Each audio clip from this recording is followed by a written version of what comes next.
आपल्या विविध मागण्यांसाठी राज्य परिवहन महामंडळाच्या कर्मचाऱ्यांनी 2 दिवस काम बंद आंदोलन केलं।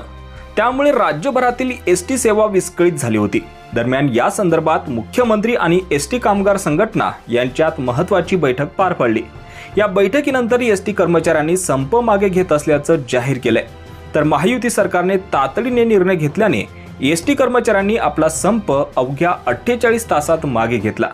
कर्मचाऱ्यांच्या मागण्या तात्काळ मान्य करत 6500 रुपयांची पगारवाढ दिली आहे। तर याशिवाय त्यांना मागील 4 वर्षांचे वाढीव वेतनही मिळेल।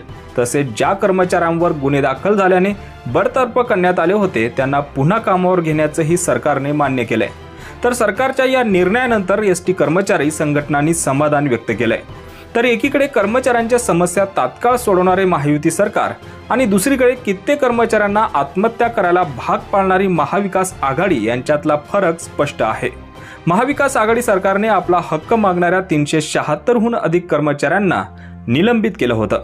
यांच्या असंवेदनशीलतेमुळे शेकडो कर्मचाऱ्यांना आत्महत्येचा मार्ग निवडायला लागला। स्वतःच्या तुंबड्या भरण्यात मग्न असलेल्या महाविकास आघाडीच्या ढिसाळपणामुळे 2022 सालचा संप चिघळला होता।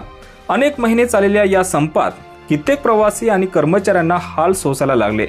पण आज महायुती सरकारने एसटी कर्मचाऱ्यांच्या मागण्या तात्काळ मान्य करून आपण कष्टकऱ्यांना त्यांचा अधिकार मिळवून देणारे रयतेचे सरकार असल्याचं पुन्हा एकदा सिद्ध केलं आहे।